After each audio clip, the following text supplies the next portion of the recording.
오늘 부활절 예배 참석하시고 또 집에서 인터넷에 예배드리는 우리 성도님들 모든 분들께 하나님의 은혜가, 부활의 능력의 은혜가 임하시기를 진심으로 주님 앞에 축복드립니다. 오늘은 부활절입니다. 사실은 부활절은 성탄절보다도 더 큰 절기 중에 어느 절기 하나 중요하지 않은 절기가 없지만 절기 중에서 부활절만큼 더 소중한 절기는 없습니다. 주님이 이 땅에 오신 것도 부활을 위해서 오셨죠. 그래서 주님께서 나는 부활이요 그랬거든요. 미국 같은 데서도 성탄절보다 이 부활주일날은 며칠 동안 쉬면서 아주 대대적으로 행사를 하고 대단합니다. 그만큼 부활절은 대단히 소중하고 중요한 날입니다. 이 절기를 우리가 지키는데 지금 전 세상에 어둠의 죽음의 그림자가 지금 다 온 세상을 덮고 있기 때문에 많은 사람들이 죽음을 두려워해서 지금 주님 앞에 나오지도 못하고 예배드리지도 못하는 그런 상태죠.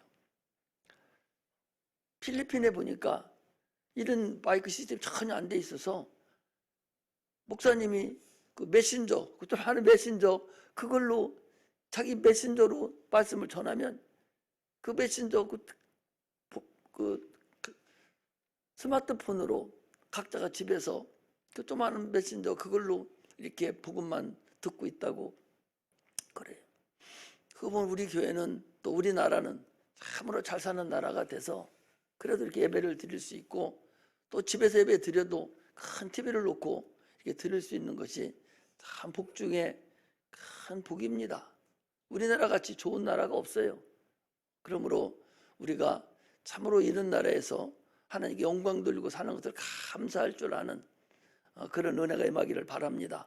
예배를 드리고 싶어도 드리지 못할 때가 있었잖아요 우리가.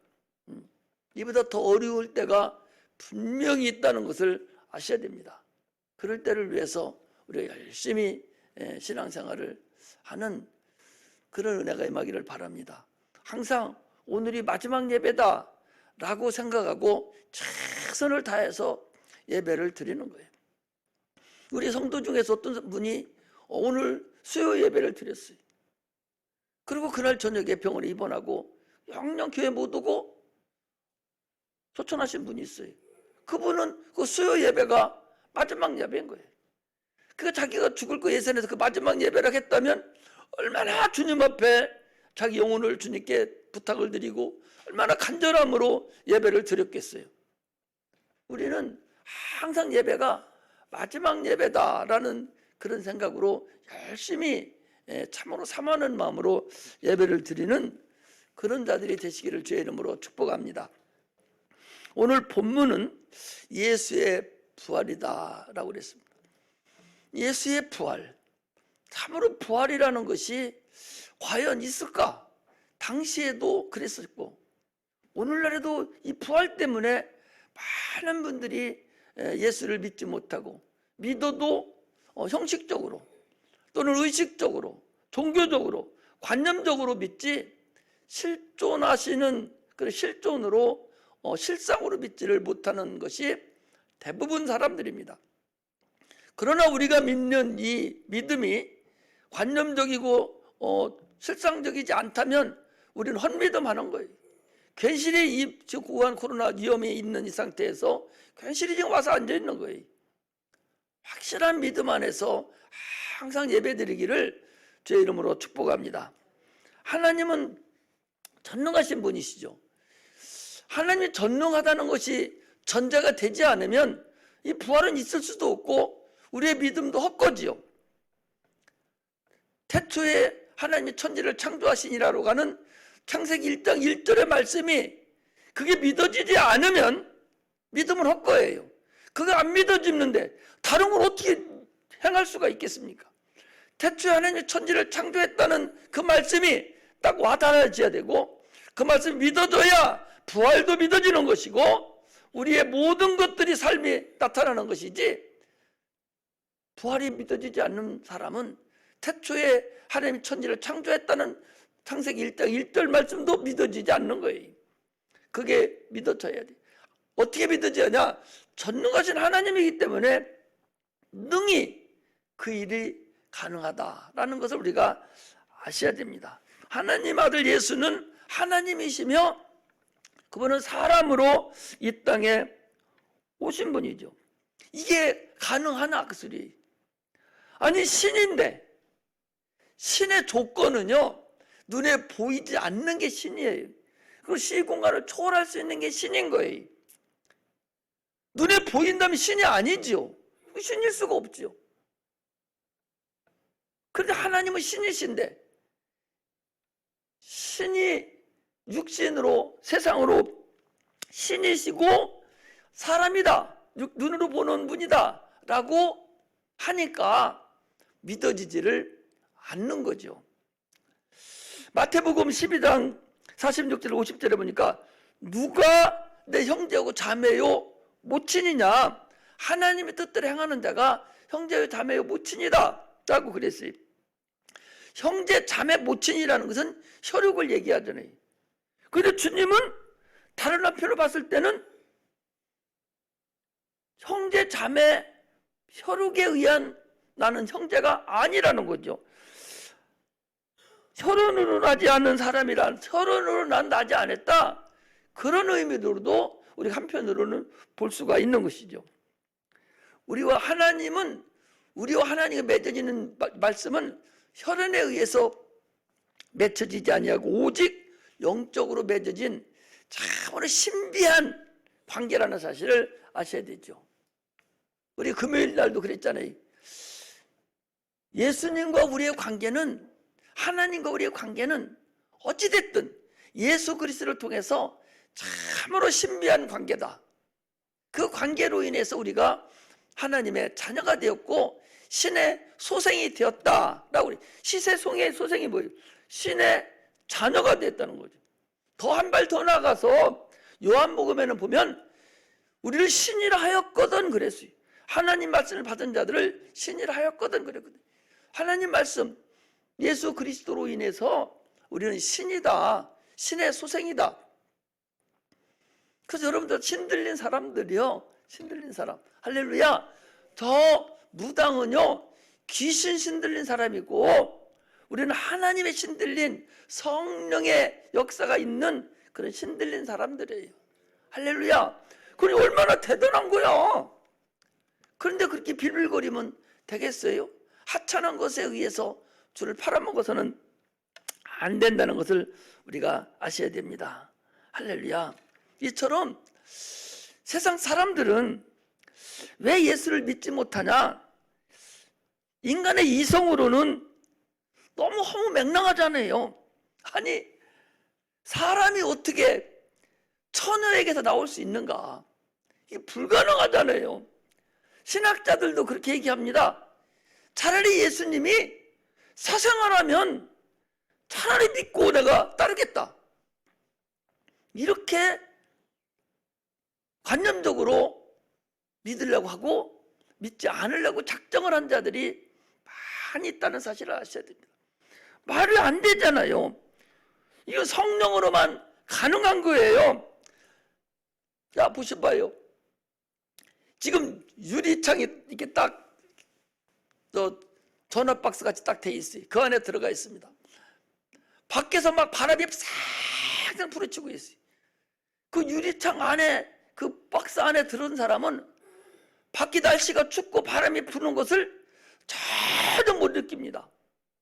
그리고 밖에 있는 자가 들어와가지고 야 밖에 무진장 추워, 지금 바람도 엄청나게 불어 해도 안에 있는 사람은 믿지를 않아요. 믿으려고 하지를 않아. 왜?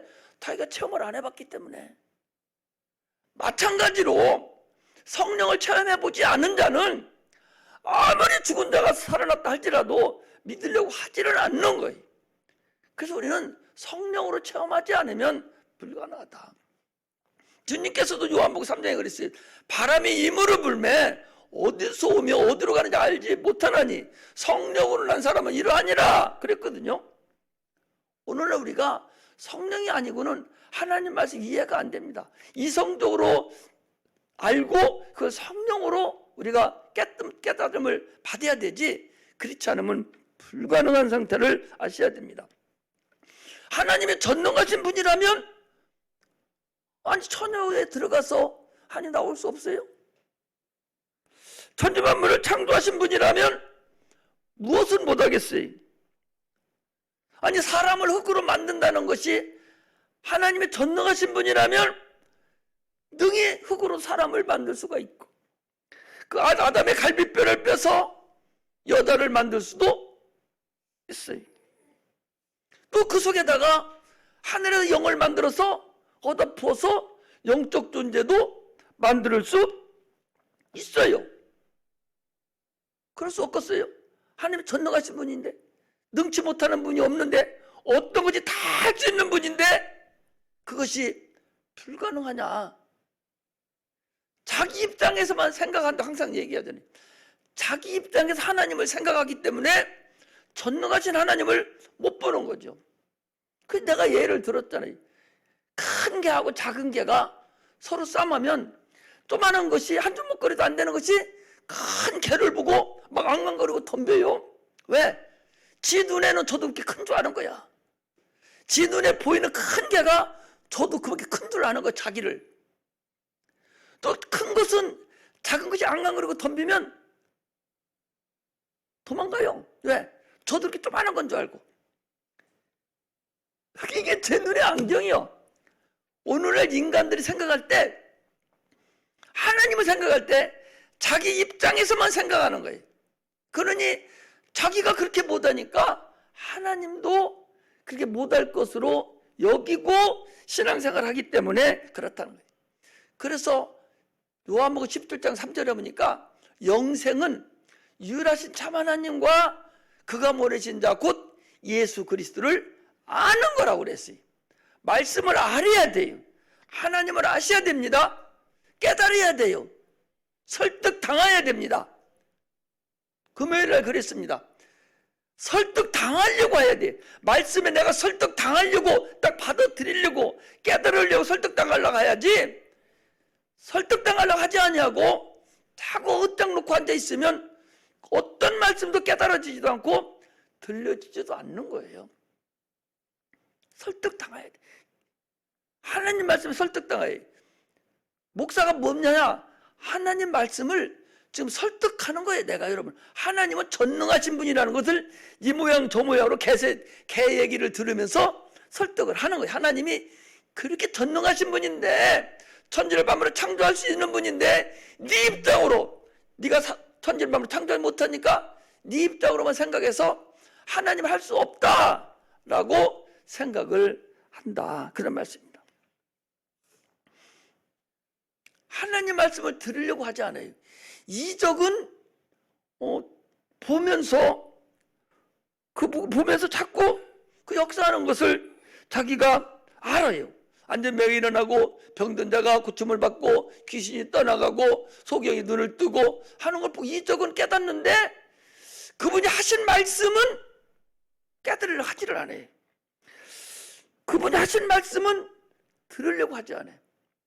요한복음 6장에도 보면 오병이의 역사가 나타났어요. 보리떡 5개 물고기 2마리 가지고 5,000명, 당시 한 2만 명, 5만 명을 먹였는데, 그리고 나서 이제 내가 생명이 떡이로다 하니까 다 도망가는 거예요. 아, 이 말씀 어렵다고 깨달으려고 하지 않고 도망갑니다. 오늘날에도요, 하나님 말씀을 들으려고 하지는 않습니다. 아니, 육체가 잘 살고 육체가 잘 되는 걸 가지고 여기 왔다면 물론 육체가 잘 돼야 되고 잘 살아야 되죠. 내 영혼이 잘 된 같이 네가 범사가 잘 되고 육체도 잘 됩니다. 예수님께서 면류관을 쓰시고 우리 저주를 가져가셨죠. 가시멜라 쓰시고 그분이 채찍에 맞으시고 가난하게 사신 것은 인류의 육체의 삶을 위해서 그분이 고난을 당하신 거예요. 그렇게 안 하고 그냥 바로 십자가 못 박혀 죽으실 수도 있었던 분인데, 왜 그런데 그렇게 됐느냐? 우리 인간 예수를 믿고 바로 죽어서 천국 가는 것이 아니라 예수를 믿고 한평생을 또 육체가 닿는 살거든요.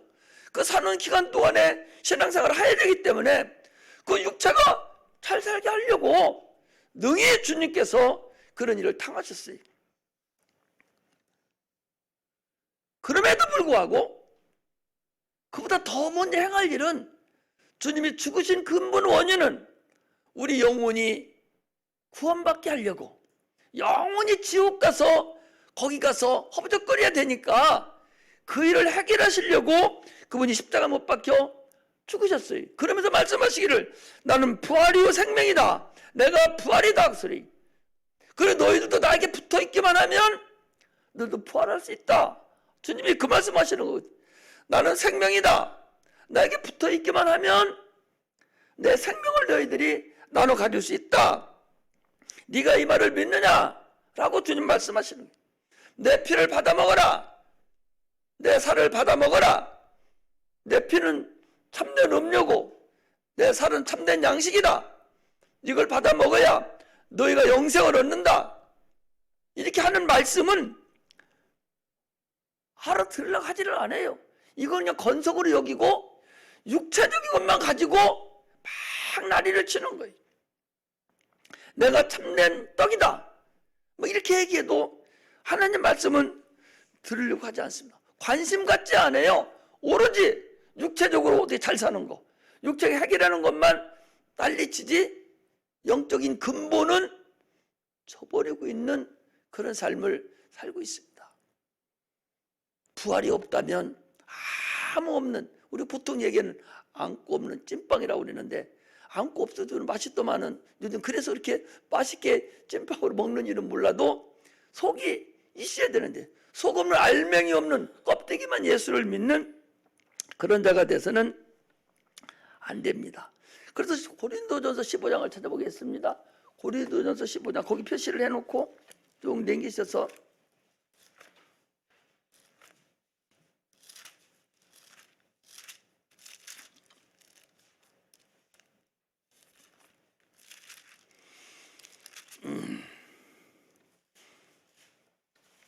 15장 45절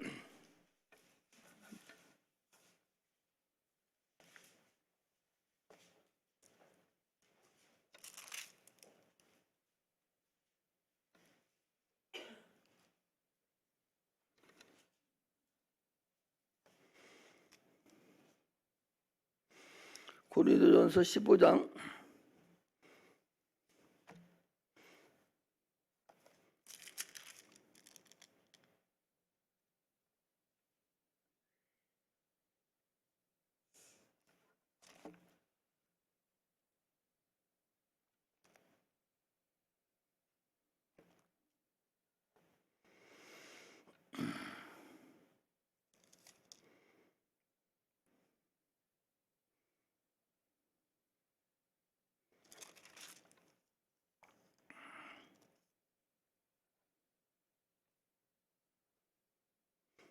15장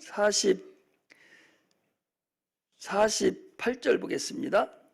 15장 48절 무릇 흙에 속한 자는 저 흙에 속한 자들과 같고 무릇 하늘에 속한 자는 저 하늘에 속한 자들과 같으니 우리가 흙에 속한 자 형상을 입은 것 같이 또한 하늘에 속한 자 형상을 입으리라. 여기 흙에 속한 자 형상을 입었다는 얘기는 아담, 우리 첫 아담, 우리 조상 아담의 형상을 입어서 오늘날 입은 것 같이 또한 하늘에 속한 형상을 입으리라는 얘기는 둘째 아담, 예수님 형상을 입을 것이다 라는 것으로 말씀을 하는 것이죠. 자, 여기를 보시봐요. 사람의 씨는 뭐가 사람의 씨예요? 사람의 씨. 사람의 씨는 사람의 씨는 그 남자의 정충이죠. 남자의 정자죠. 그 정충은 그 아버지 몸에서 나와서 이렇게 생산을 합니다. 그래서 남자의 몸에 나와서 여자라는 밭에 들어가서 자랍니다. 그래서 여자는 해산하는 밭이고 몸이죠. 무슨 얘기를 하려고 하는 거니? 내가 이렇게 찾아보니까 명심보감, 우리 홍 집사님 잘 아는 명심보감 사행편에 보니까 아버지 날 낳으시고 어머니 날 기르시니 그랬어요. 우리가 어머니가 나를 낳은 것 같지만 실질적으로 보면 이 명심보감에 나와 있는 대로 아버지가 나라는 존재를 낳아서 엄마의 밭에 씨가, 내가 아버지 밭에서 아버지에게 나왔던 씨가 나온 거죠. 사람의 씨가 나온 거죠. 사람의 씨가 나와서 어머니라는 기름진 밭에 들어가서 거기서 뼈와 살을 입고 세상에 나온 거죠. 심겨져서 어머니가 우리를 양육하는 거예요. 얼마나 10달 동안 어머니 뱃속에 우리를 양육해서 세상에 나온 것이 그게 사람입니다. 그런데 하나님의 씨는 그럼 뭐냐? 마태복음 13장에 보니까 하나님의 씨는 말씀이에요. 말씀이 사람 속에 들어간다고 그랬어요. 말씀이 사람 속에 들어가서 옥토에 들어가니까 100배, 60배, 30배의 결실을 얻는다 그랬거든요. 하나님의 씨가 동정녀, 결혼하지 않고 남자를 알지 못하는 동정녀에게 들어가서 거기서 10달을 키워서 세상으로 나왔으니 그 씨에 의해서 밭이 키워져서 씨가 키워져서 커서 나왔으니 그분이 바로 하나님이다. 그 소리. 그래서 아까 얘기한 대로 예수 그리스도는 그리스도이시고 그분은 하나님이시고 그러면서 또 사람의 몸을 받고 나왔으니까 그분은 사람이다. 그런 말씀. 능히 가능하잖아요. 우리가 인격적으로 우리가 생각을 해도 지성으로 생각하더라도 가능한 일이에요.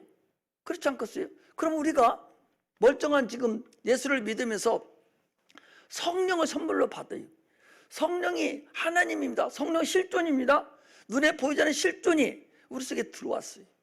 그러면 대째 가지고 그 안에 넣었어요? 그냥 들어왔잖아요. 성령이 우리 안에 들어와서 방언도 말하고 예언도 하고 귀신도 쫓고 성령이 와 계셔요. 그 마찬가지로 하나님의 하시는 일은 능히 여자라는 그 속에, 처녀 속에 들어가서 그 자궁에서 능히 착상을 해서 이 세상에 나올 수 있는 그런 분이 바로 하나님이시다 라는 것을 우리가 알아야 된다. 그 소리. 이것이 성립이 안 된다면 예수 헛믿는 거예요. 그냥 종교생활하러 나오는 거예요.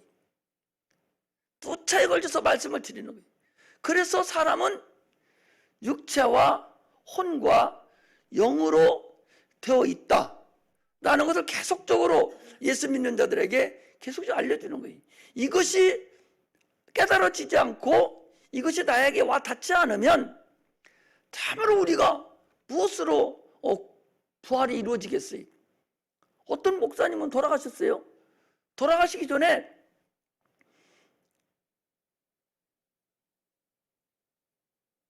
혹시 어찌할지 모르니까 저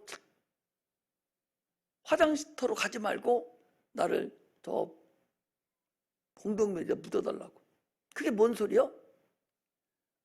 육체가 부활해서 나중에 주님 오실 때 부활할 때 자기 육체가 부활할 것을 예상하고 태우지 말아가는 것이거든.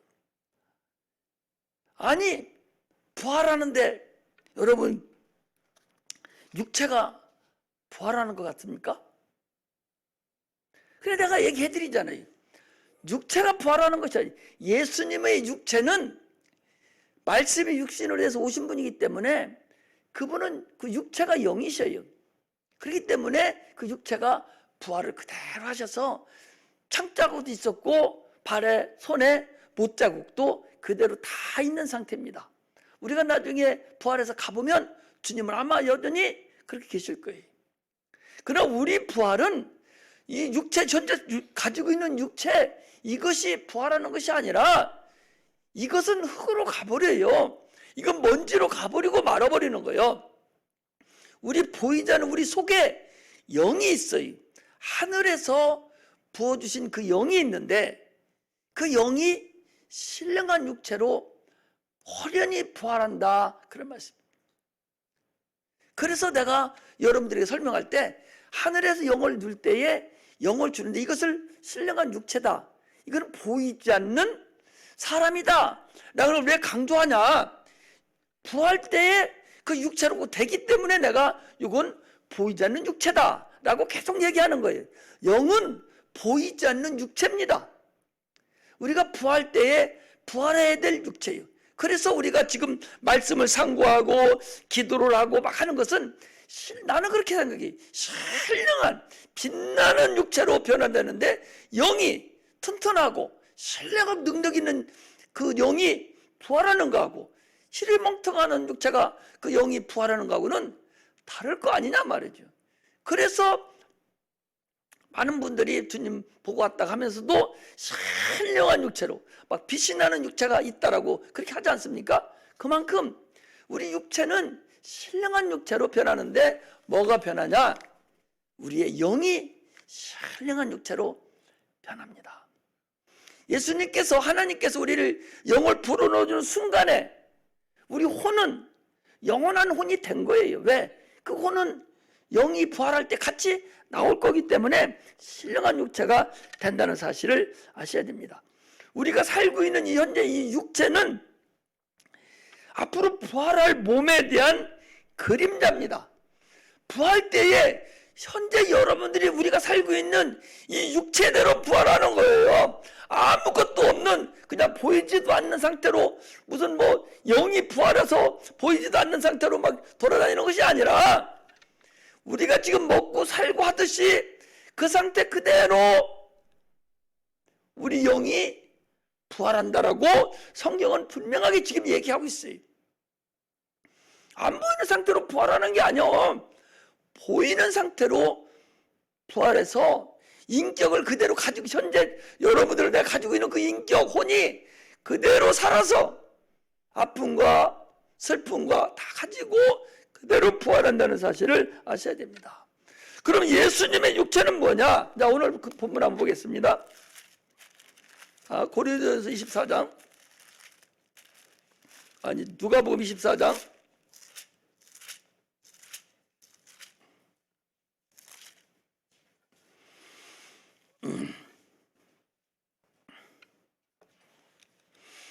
누가복음 24장에 보면 36절에서 보니까 이 말을 할 때 예수께서 친히 그 가운데 서서 가라사대 너희에게 평강이 있을지다 하시니 이 말씀을 하시는 거잖아요. 저희가 놀라고 무서워하여 그 보는 것을 영으로 생각하는지라. 예수께서 가라사대 어찌하여 두려워하며 어찌하여 마음에 의심이 일어나느냐. 내 손과 발을 보고 나인 줄 알라. 손과 발이 있다는 얘기죠. 나를 만져보라. 영은 살과 뼈가 없으되 너희 보는 바가 나는 있느니라. 이 말씀을 하여 손과 발을 보이시나 저희가 너무 기쁨으로 오히려 믿지 못하고 기 여길 때에 이르시되 여기 무슨 먹을 것이 있느냐 하시니 구생전 토막을 들이매 받으시사 그 앞에서 찹수시더라. 이것이 부활한 우리 상태의 우리라는 사실을 아셔야 돼요. 우리가 부활할 때에 예수님이 부활한 이 몸과 같이 그대로 부활해서 먹고 숨쉬고 그대로 부활한다는 것을 여기 지금 얘기해 주는 거예요. 눈에 다 보입니다. 만질 수도 있어요. 먹을 수도 있습니다. 시공간을 그런데 초월합니다. 신령한 육체가 이렇게 변화가 되고 눈으로 보고 걸어다니고 다 할 수 있는 그런 육체가 된다는 것을 우리가 아셔야 됩니다. 할렐루야. 이게 우리가 부활할 육체를 주님이 우리에게 지금 보여준 거예요. 그러면서 그 밑에 주님이 말씀하시기를 지금 44절부터 또 이르시되 내가 너희 함께 있을 때에 너에게 말한 바 율법과 선지자의 글과 시편의 나를 가르쳐 기록한 모든 것이 이루어져야 하리라 한 말이 이것이라 하시고, 이에 저희 마음을 열어 성경을 깨닫게 하셨다. 이 부활의 말씀을, 구약성의 모든 일이 지금 나를 내가 너희들이 보듯이 이 얘기를 하려고 구약의 모든 말이 있었다. 그런 말씀을 하시면서 또 말씀하시기를, 또 이르시되 그리스도가 고난을 받고 제3일 만에 죽은 자 가운데 살아날 것과 또 그의 이름으로 제사함을 얻게 하는 회개가 예루살렘부터 시작하여 모든 족속에게 전파될 것이 기록되었으니 너희는 이 모든 일의 증인이라. 그래서 내가 이 땅에 육체로 오고 고난을 당하고 십자가 못 박혀 죽으시고 그리고 부활한 이 모든 것, 이것을 위해서 내가 왔다. 그리고 너희들 앞에 보는 요대로 너희들은 가서 너희들이 봤으니 증인이 되라 라고 지금 말씀하시는 거예요. 그러므로 우리 믿음이, 이 부활의 믿음이, 이 소망이 없다면 참으로 어리석은 믿음이라는 사실을 아셔야 됩니다. 다시 한번 보겠습니다. 어디를 보는 거냐? 고린도전서 15장, 아까 봤던 데를 다시 한번 보겠습니다.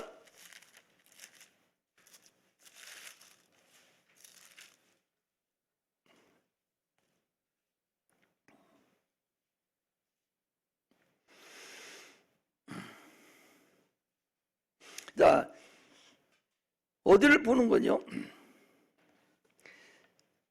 35절을 보겠습니다. 고린도전서 15장 35절 283페이지 그쪽에 있어요. 다 찾았어요? 고린도전서 15장 35절 거기 보면 이렇게 돼 있어요.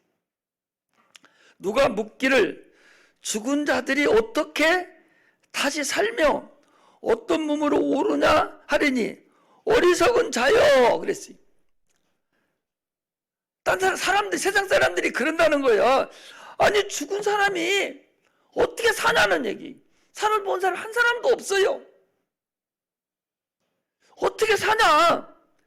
죽은 자를 어떻게 다시 살며 살아났을 때의 몸은 어떤 몸으로 나타나느냐, 이걸 얘기하는 거거든요. 그랬더니 이 사도 바울이 한 성령의 충만하고 말씀하시기를 어리석은 자여 너희가 뿌리는 씨가 죽지 않으면 살아나지 못하겠고 너희 뿌리는 것은 장래 형체를 뿌리는 것이 아니요 다만 밀이나 다른 것을 알갱이 뿐이로되. 자, 여기를 보시봐요. 여러분, 사과씨를 심을 때 사과나무를 심지 않잖아요.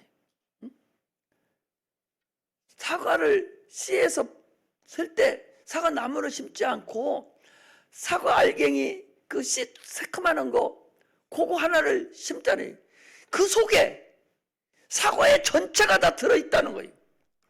그래서 그 씨가 썩어서 새롭게 태어날 때 각종의 형태로 각자의 씨에 들어있는 모든 것이 그 씨 속에 전부 다 들어있어서 어떤 나무는 돌 감람나무가 되고 어떤 씨는 단맛이 나고 어떤 것이 단맛이 안 나고 어떤 것은 노릇꼬리하고 어떤 큰 씨가 되고 각각의 나무가 다 다르고 각각의 씨가 다 다르다는 얘기. 어떤 곳에 그 씨 알갱이 속에 그게 있다는 거예요. 처음에 씨를 심을 때 옆으로 내가 달지 않은 당도가 약한 사과씨를 심지 않았거든요. 모르고 사과씨 그 씨를 심었어. 그런데 그 씨는 당도가 많지 않은 씨를 심은 거예요. 왜? 그 씨 속에 그게 들어가 있던 거예요. 이렇게 각각의 씨가 있지만 그 속에 그 씨 속에 씨의 일생이 달려있지. 자그마한 씨 속에 사과나무의 일생이 그 속에 다 들어있다는 거죠. 마찬가지로 우리가 죽고서 다시 부활하는 부활의 그 육체가 각각의 다르게 새로운 알갱이가 그 씨가 알갱이가 터져서 새로운 큰 나무가 이루어져서 일생이 나타나듯이 우리가 죽었다가 부활하는 그 부활의 육체와 부활의 삶은 각각의 다 다르다라고 그 밑에부터 쭉 지금 얘기하는 거예요. 그 밑에부터 쭉 얘기하면서 거기 뭐라고 그래? 너희 뿌리는 것은 장래 형체를 뿌린 것이 아니라 다만 밀이나 다른 것을 알게 이뿐이로되 하나님이 그 뜻대로 저에게 형체를 주시되 각 종자에게 그 형체를 주신다 그 소리죠. 우리 육체는 다 같은 육체가 아니니 다 이렇게 각각의 육체가 각각의 형태로 나타난다 라는 걸 말씀하시면서 그 밑에 보니까 그 40절에 보니까 하늘에 속한 형체도 있고 땅에 속한 형체도 있으나 하늘에 속한 자 영광이 따로 있고 땅에 속한 자 영광이 따로 있으니 해 영광도 다르며 달의 영광도 다르며 별의 영광도 다른데 별과 별의 영광도 다르도다. 부활체는 다 다르다는 거예요. 그것은 이 세상에서 네가 어떻게 행하느냐에 따라서 그 씨가 아물어져서 다시 부활할 때는 부활의 열체가 달라진다는 것이죠. 그런데 예수 믿는 사람만 부활하는 거냐? 그것이 아니라 거기 보니까 예수 믿는 자는 생명의 부활로, 선을 행한 자는 생명의 물로, 악을 행한 자는 심판의 부활로 부활한다. 그리고 하나님이 인간을 만들 때에 영을 불어넣었잖아요. 그렇기 때문에 그 영이 주님이 오시는 날 육체를 입고 부활하는데 예수 안 믿는 자는 부활은 하되 그 땅에 속한 형체를 입어서 그자는 영원의 지옥 가는 형체를 가지고 지옥에 간다는 거죠. 이렇게 각각의 형체가 다 다르게 부활을 한다라는 것을 아셔야 됩니다. 예수님께서 육체를 입고 오셨잖아요. 사람하고 똑같습니다. 예수님은 우리 신성과 인성이 있어요. 인성이라는 것은 인간하고 100% 똑같다는 것이에요. 거기에 하나님의 씨가 들어가서 사람이 됐으니 신성이 있는 것뿐이에요. 근데 그분도 죽으면 끝나야 돼요. 그런데 그분이 살아나셨거든요. 그래서 사람도 살아날 수 있구나, 부활할 수 있구나라는 것을 우리에게 보여주셨다는 거죠.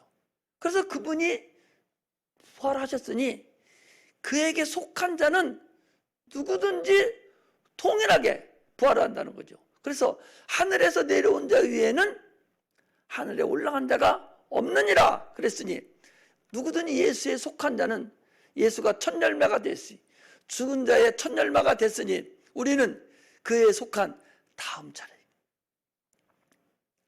우리는 다음 차례로 주님과 동일하게 부활하네. 그래서 사도 바울 같은 경우는 이 사건을 확실하게 알기 때문에 결혼도 하지 아니하고 오직 이 씨, 잠깐 있는 육체의 이 씨, 이 때를 위해서, 영원한 나라를 위해서 순교를 각오하고 참으로 결혼도 하지 않냐고 죽도록 충성하다가 고난을 당하고 순교하다가 사도 바울입니다.